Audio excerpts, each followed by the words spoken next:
Today we talk about a big change at Toi Ora Live Arts, a community mental health creative space in Patuki Street, Arch Hill, which has punched above its weight for many years. General Manager Erwin van Asbeck, a broadcaster on our show some years ago and a regular guest as well, has resigned from Toi Ora, leaving a gaping gap to fill. Here's Erwin to tell us why he's leaving, and also I want to introduce somebody who has been a previous board member at Toi Ora. He's a member there and a tutor as well. His name is Zeke Kennedy. So welcome to both Erwin and to Zeke. Kia ora. Thank you, Sheldon. Yeah. I guess I'd like to ask the nitty-gritty question first, Erwin, which is probably on the minds of many people who've recently learned that you're moving on. Why have you made that decision? Kia ora, Sheldon. Thanks for this opportunity. It's great, great to be back here. I'll take it from us. Straight into the nitty-gritty there. I think, basically after 11 years, it's been a fantastic period of time.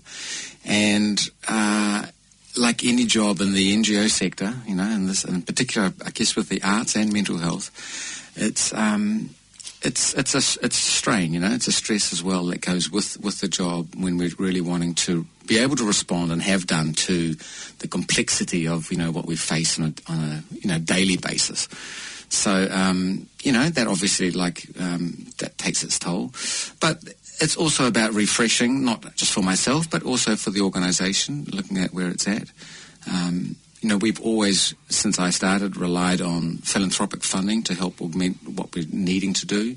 And that's waxed and waned. And, so it's in a tighter situation at the moment. The environment all over the country in terms of the sector is under a lot of pressure, And so, like everybody, we need to be able to respond to what we need to do to be, effective and viable, and You mentioned that stress. 11 years working in sort of mainstream mental health, although you've got the balance of creativity and art and that sort of thing as well. Yeah. Lots of people get supervision, don't they, in order to look after their own mental health. Have you ever been offered that? Yeah, that's part of our contract. We are able to connect them with supervision services, or choose people that provide that service. Yeah. So that's been good. Yeah, so it's been 11 years. What appealed about the role when you took it on 11 years ago? Well, a friend of mine mentioned it and said, and I knew Toi Ora from my time at Framework Trust, and thought, gosh, that would be a great way to get back into this work. And having a partner who's a sculptor, so familiar with the arts, sort of community arts background, and involved in theatre and performance with youth theatre up in Whangarei in the 80s through the community arts centre organisation up there, and PEP schemes and all that kind of thing. Really? And for Toi Ora, we connected with a lot of different creative spaces around the country. Arts Access Aotearoa and Wellington sort of umbrella quite a lot of the concerns and focus for trying to support all the myriad of small services often that struggle to deliver, have a whole myriad of different ways of surviving. And they've done well to raise the profile in terms of arts and disability in the broader sector. But it's all about changing language as well. And I think that's, over the 10 years that I've been at Toi Ora and the 10 years before that at Framework Trust, very much around how do you make spaces that are relevant for all the community, and getting away from that pathologizing of mental illness and other things, and just focusing on, what are people's interests and strengths and where do they want to be in their lives, and creating a sense of, community, that people feel that they belong somewhere that's really relevant and not just a nice add-on or a charity, but it's actually contributing to the arts and culture of its community. And I think Toi Ora has, done well in that regard. Well, let's bring Zeke in here, who's a previous board member at Toi Ora, a member there, and does some tutoring. How does Toi Ora help you in terms of community and having, structure and that sort of thing? Certainly. When I first got back here, to New Zealand, at that time I was in a major crisis in my life. Couldn't walk, couldn't talk, couldn't speak. I knew that I wanted to get back into the community, but I knew if I was doing community arts programs, say at the local community centre, that people would see that my behaviours weren't particularly normal per se. I first went to a place called Stepping Ahead, which was part of the Mental Health Project, and they had printmaking, cooking and ceramics there, which is great. That's one of my backgrounds. Unfortunately, due to funding, that closed down within 6 months. Was that Stepping Ahead, Zeke, or Stepping Stones? Stepping Ahead, right. Yeah, right. in Grey Street. It's now a Presbyterian-run senior services place, which is beneficial for our seniors and part of our population. You better tell me the address. So that's when somebody actually told me about Toi Ora. And so I actually went there during the spring break of Toi Ora and just sussed it out. This is when we were based at 16 Putiki Street. 19 Putiki. 19. Yeah. And I thought, this is an interesting space. Found out about the various programs and so started to participate with that. As soon as I found Toi Ora as a home, as a creative space, that's when I started to actually give more back to the community. And my family actually noticed the change in my behaviours and my presentation as well. Can I ask you, I guess it's an obvious question, but you said that you'd gone along to this community centre. Your behaviour wasn't normal, you couldn't talk, you couldn't walk. Is it okay to ask you what had happened to you? Yeah, sure thing. Basically, I was working in the mental health and disability sector in Sydney, and basically what happened was I wasn't getting debriefed or supervised, and unfortunately one of my clients was being sexually groomed and assaulted by one of the team members. Court case ensued that took about 2 years. Thankfully, we won that court case, which is great. But during that time frame, basically, I was suppressing all my emotions due to confidentiality. Basically, once the symptoms surfaced, as far as the stuttering and the seizures and stuff, basically, I started to get debriefed then, and that's when the doctors diagnosed myself with conversion disorder. And that's when there was another crisis in my immediate family back here in New Zealand. So I came back here because it was time for my dad to die and my brother was going through a divorce. So came back here, sorted that out, but then still I knew that I needed to get back into the community somehow, and that's how I found Stepping Ahead and now Toi Ora. Mm. What would your assessment of creativity be? At the end of the day, it's a tool. Hey, it's a vehicle for people to feel that's nurturing and for themselves in a context that's in a community with other people that might have similar experiences, and sharing of those over time can really help around those recovery, pathways that people, are all our journeys. Getting a bit cliched here, but you know what I mean. And that's really important. And everybody has creativity in them, and a lot of it's often suppressed in our lives. And a lot of it can be just really, therapeutic. It can be really good for oneself to just be able to be creative. And whether it's music or writing or painting. There's heaps and heaps of study and research in this area, and so that's been really that's what's keeps the focus, I suppose, of Toi Ora. So not people that don't have to be an artist to come to Toi Ora, but it's be able to use creative opportunities to express themselves and feel connected, and if they were so inclined, pursue those creative skills to exhibit or do whatever they want. But there's an earlier stage, I think, where Toi Ora can light people up and get them to recognise that maybe they could be good at something creative. Right. Yeah, and that's all a balance, in terms of what's. It's difficult out there in the art world, let alone, life when, things sort of come your way that are difficult to manage. But it's being realistic about those opportunities, and but then also providing that environment where you can work at it, and for some it's a long journey to get something, that they feel really good about. Others approach it quite differently. And so it's being able to nurture all those different sort of ways people approach life or art or whatever. That's part of the challenge and part of the beauty and uniqueness of what Toi Ora offers, I think. Yeah. But the umbrella is that really you're offering a space where the recovery and wellness are probably the chances of recovery and wellness are enhanced. No, totally, you know, and it's because it's in the community, because it's about something that I'm interested potentially or curious about, rather than, you know, I'm here because I've got, you know, a mental health issue going on for me, you know. So it's just trying to turn that around a bit and creating an environment that's very positive and encouraging, and without too many restrictions in terms of how you want to be, you know, and how you want to express yourself. And over the years, we've noticed a lot with younger people coming in. I mean, there's technically an adult contract, which means 18 to older.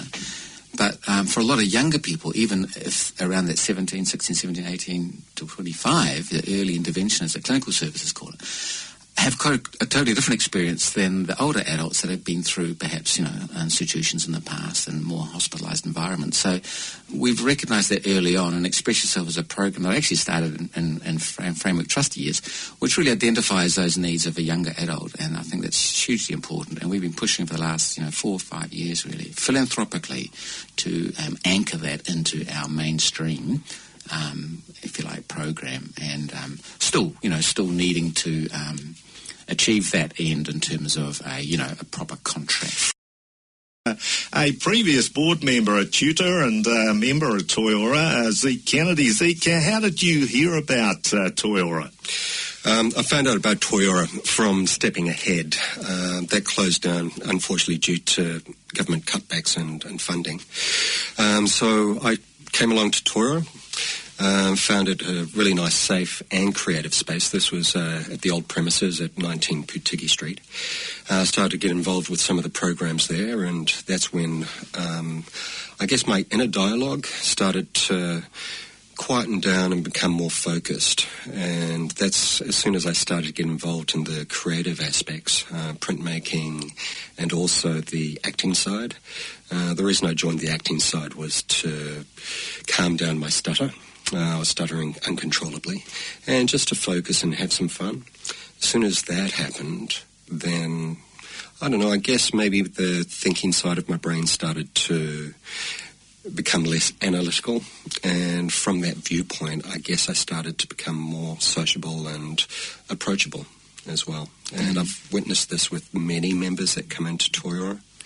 As soon as people start getting engaged in this creative space, there's a sense of, what's the word I'm looking for? I guess personal mindfulness, but also a sense of outwardness where people not only share their art and say, oh, look what I've created, and get excited about it, but also know that they can achieve something other than just either being part of the system or being permanently on the benefit. It's like... So it was more than just having a space, a place to go to sort of maybe meet other people. There was a real purpose there. I mean, how has your creativity flourished since you've been at Toi Ora? Massively so. Thanks to Toi Ora, I've been involved in many group shows, various exhibitions. I think we're the only mental health acting troupe in New Zealand. Thanks to Toi Ora and Bernadette Brewer, she managed to get us funding with Michael King. We were his support act for mental health awareness up in Dargaville, and we got to... That's Mike King, the comedian. Yeah. Right. Yeah. And we got to actually be... perform some comedy skits and that sort of stuff before he got on stage, which was really great. From a viewpoint of the members, that was really essential, because we all know that medication, other aspects and stuff can not only affect memory skills, but also our presentation skills. The side effects can be fairly enormous. And our life expectancies. Oh, yeah, there's no doubt about that. And our weight. And from that viewpoint, because it was live and because it was actually theatre-based and self-devised pieces, it was amazing that we could actually get up on stage in front of people, not only remember the lines, but our cues, and also approach, I guess, what we were experiencing from a sense of comedy. and was greatly received by the community up there, which was great. We're hearing through talking to Zeke and talking to you, Erwin, some of the highlights. Let's go back to Express Yourself, because our listeners may not quite understand that Express Yourself really has been a diversification at Toi Ora, isn't it? Tell us a little bit about that. As Zeke was saying before, how, working in this way is transformative for people, and it's very much about the right environment and the right language and the right approach and being authentic with people and it's just sort of noticing that younger people were sort of coming but then were leaving because it wasn't quite right for them, so it's that reinforced all that sort of previous work.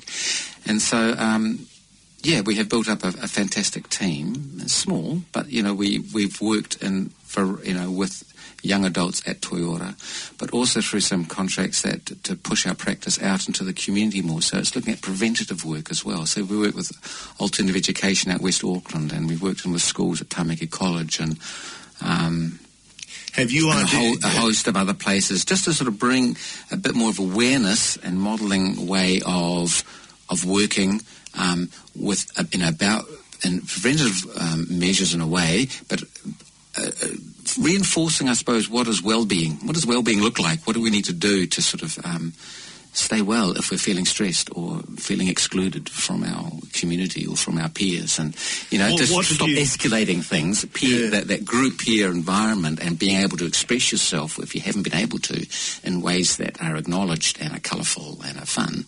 That goes a long way to help process for people stuff that's going on, Well, because any form of self-expression is better than none.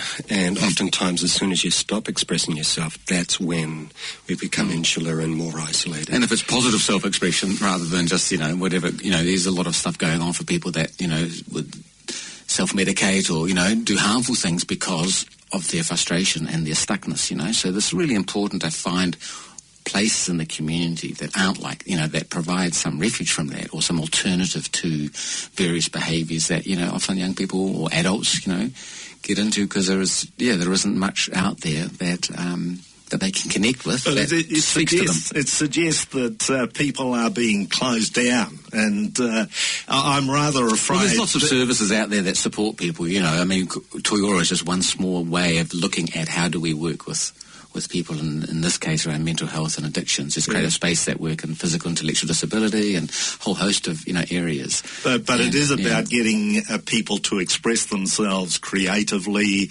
or in their own conversation and being listened to. Yeah.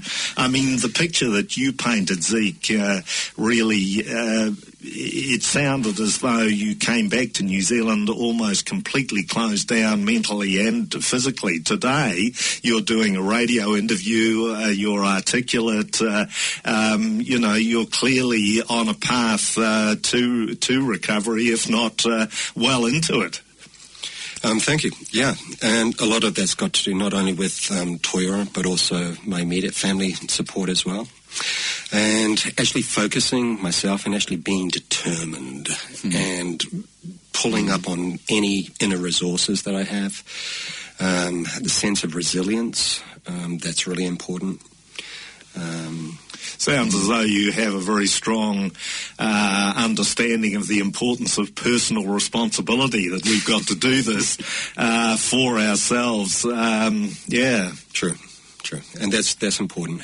When I was at a point when I couldn't do it for myself, then that's when I'd reached out to the community. A lot of the people that I reached out to didn't understand, and that's okay, because that's where they were on their individual path. That's why I started to paint as well. A lot of people, when they looked at my works, they were mortified, horrified, because basically I was going for a political viewpoint about what was happening in the world and other aspects and things.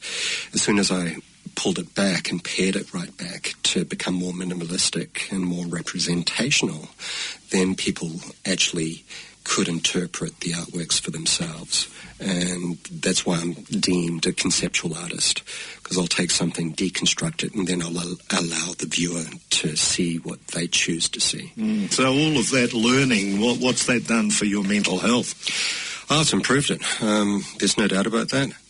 And your physical health as well. Oh yeah, physically, I kind of, my doctor was a little bit worried because with the meds I put on a bit of weight gain, and when I was at my normal average weight, the doctor said, great, you can stop putting on weight now, Zeke. 3 months later I'd gotten up to 89 kg, another 3 months later I'd gotten up to 96 kg, and my GP turns to me and says, Zeke, you've put on enough weight now. Thankfully, cholesterol levels, all that is hunky-dory. So I hope he was acknowledging the impact of the medication, though, was he? He actually didn't acknowledge that until I signed up with the green prescription and started to lose some weight. And then there was an article in the Auckland Morning Herald that actually states that finally psychologists and psychiatrists teamed together actually admitting that, yes, meds do contribute to weight gain. I showed him the article and he said, well, if he was the prescriber of the medication, I would have hoped that he might have recognised that. Let's go back to Erwin. This Express Yourself is a youth program for youth, Erwin, who are going through some pretty tough times. Yeah, well, I guess for that young adult age, they might be connecting in with a clinical service, an early intervention service, so it's maybe totally new what's going on for them. It might have been going on for quite a while, but it is about they might not be at school anymore because of their situation, and they've lost they've lost their networks, their peers, and at that crucial age, it's really, really significant. So it is about also finding yourself in a community or a space where you can rebuild some of that, your own self-belief and confidence in terms of what you're dealing with, and some tools to go along that will hopefully hold you in good measure as you go forward. And so we're finding a lot with the younger population that their time at Toi Ora might be a lot less than perhaps an older adult, because they're on a pathway, they want to go to study, they've got some things going on that they want to do, like their peers, and it's about finding,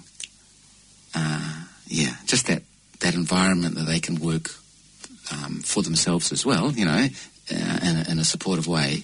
And it's just fantastic to see people. I saw a young woman in an exhibition opening the other day, and she's just been so thankful, and she wrote a neat email letter to us explaining her, what she got out of coming to Toi Ora, and talking to General Manager of Toi Ora Live Arts, Erwin van Asbeck, who has surprised everyone with his announcement that he is resigning from Toi Ora.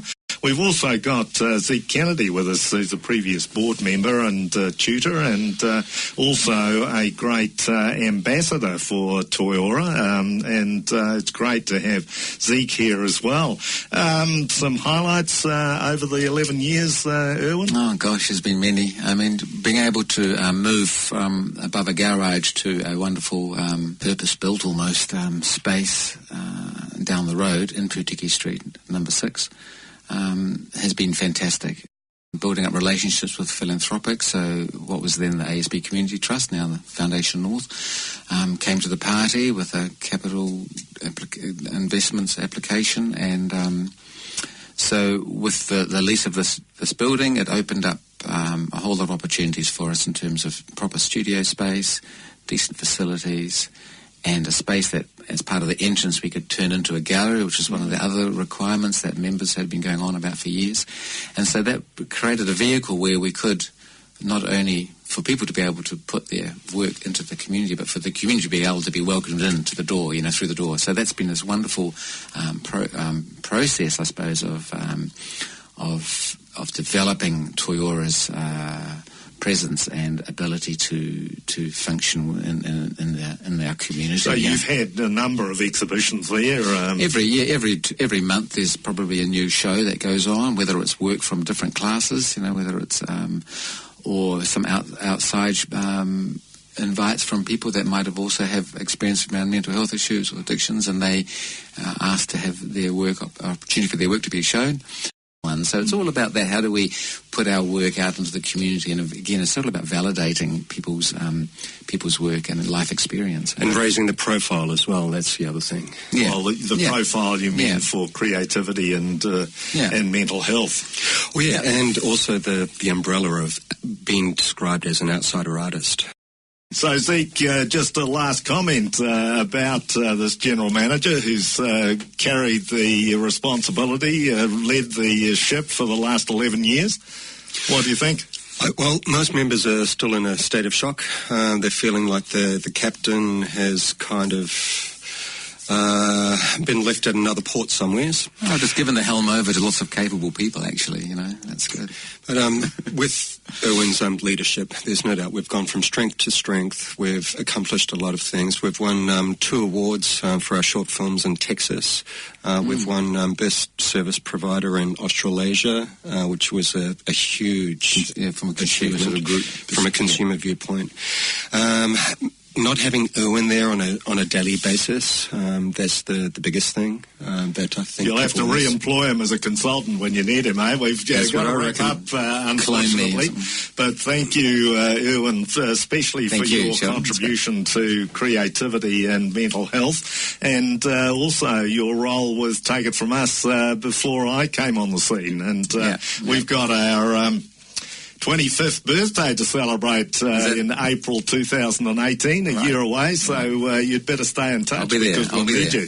Congratulations. Okay, and thank you, Zeke, as well. Thanks, Zeke. Thanks, Erwin.